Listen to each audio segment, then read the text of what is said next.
혹시 기아가 아직도 대형 세단을 만들 수 있냐고 묻는 분들 계신가요? 오늘 영상 보시면 그 질문 바로 사라질 겁니다. 안녕하세요 여러분. 차를 타기 전에 이미 스토리를 상상하게 만드는 채널, 바로 이곳입니다. 오늘은 흔히 도로에서 쉽게 볼 수 없는 차, 하지만 한번 보면 절대 잊히지 않는 차, 기아 K900 이야기를 해보려고 합니다. 솔직히 말해서 요즘 SUV 전성시대잖아요. GV80, 팰리세이드, 심지어 EV9까지 다 SUV인데 그럼에도 불구하고 기아가 이 플래그십 세단을 포기하지 않았다는 건 무슨 의미일까요?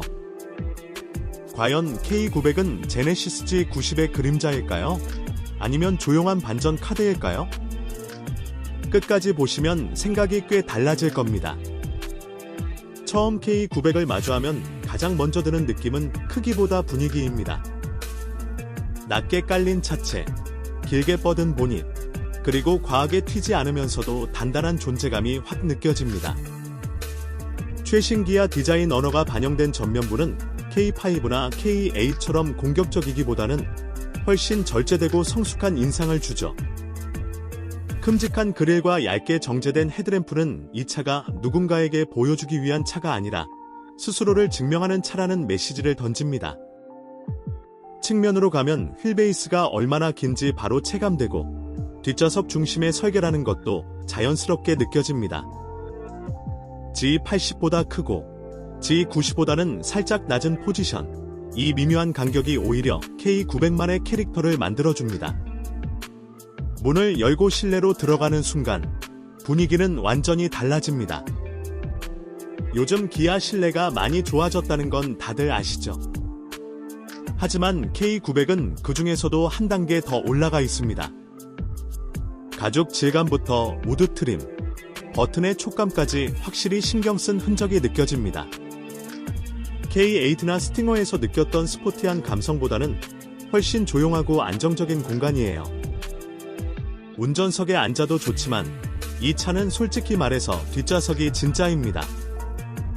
다리 공간은 말할 것도 없고 시트 각도와 쿠션이 몸을 자연스럽게 받쳐주면서 이래서 플래그십 세단이구나 싶어집니다. 장거리 이동에서도 피로가 적을 것 같다는 생각이 바로 들죠. 주행 이야기를 해보죠. K900은 빠르다고 소리치는 차가 아닙니다. 가속 페달을 밟으면 즉각적으로 튀어나가는 타입보다는 여유있게 밀어주는 스타일이에요. 엔진의 힘은 충분하지만 그 힘을 과시하지 않고 부드럽게 전달합니다. 이 감각이 딱 G90과 유사하면서도 살짝 더 운전자 쪽으로 다가와 있다는 느낌도 줍니다. 고속도로에서 차선을 바꿀 때, 노면이 거친 구간을 지날 때도 차는 항상 한 박자 여유를 두고 반응합니다. 소음과 진동 억제도 상당히 뛰어나서 음악을 틀지 않아도 실내는 조용하게 유지됩니다. 기술과 안전 부분에서도 K900은 기아가 가진 모든 카드를 꺼내놓은 느낌입니다. 대형 디스플레이와 직관적인 인터페이스, 반자율 주행 시스템은 G80과 비교해도 전혀 밀리지 않습니다. 차로 유지 보조나 스마트 크루즈 컨트롤을 켜고 있으면 이 차가 운전자를 얼마나 배려하고 있는지 느껴집니다.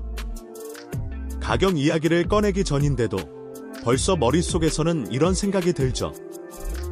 이 정도면 정말 비싼 차일까? 아니면 의외로 합리적인 선택일까? 여기서부터 K900의 진짜 이야기가 시작됩니다.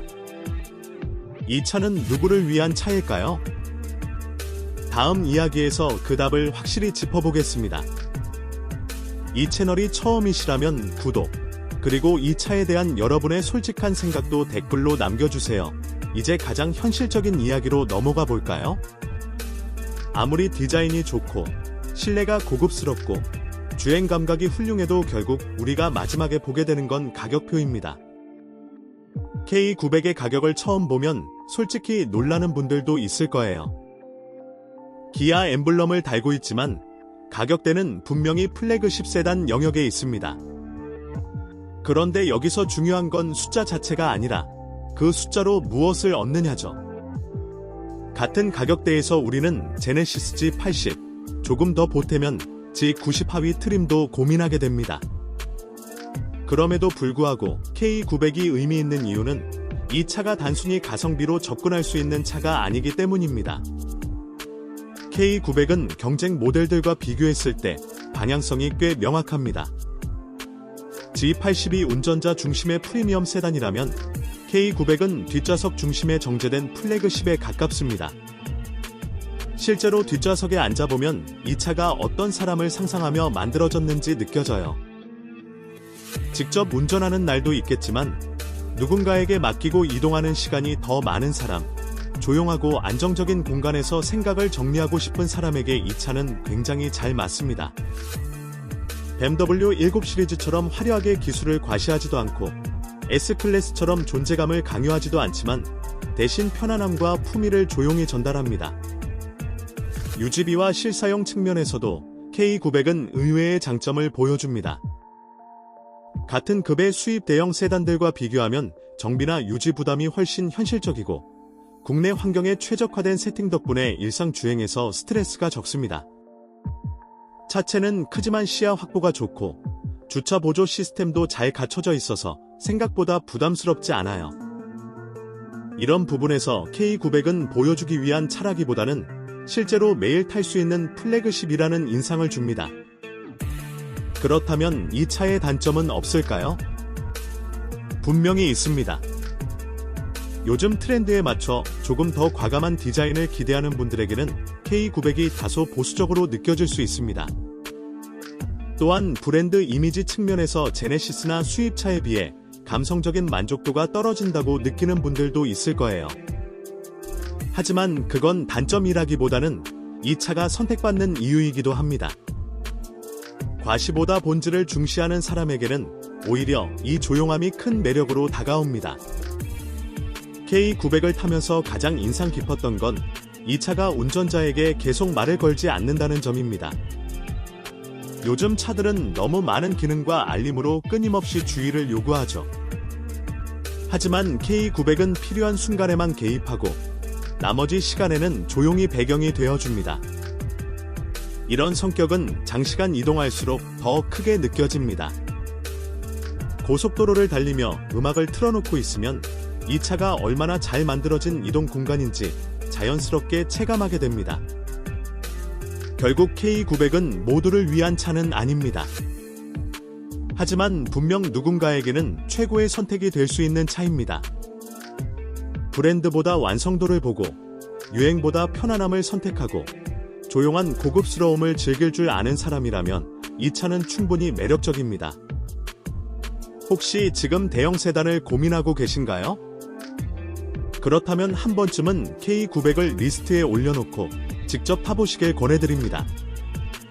생각보다 훨씬 설득력 있는 답을 줄지도 모르니까요. 오늘 영상이 도움이 되셨다면 좋아요 한번 눌러주시고 이런 깊이 있는 차 이야기 계속 듣고 싶으시다면 구독도 꼭 부탁드립니다. 여러분이라면 K900 선택하시겠나요? 아니면 여전히 다른 경쟁 모델이 더 끌리시나요? 댓글로 여러분의 솔직한 생각 남겨주세요. 우리는 다음 영상에서 또 흥미로운 차 이야기로 만날게요.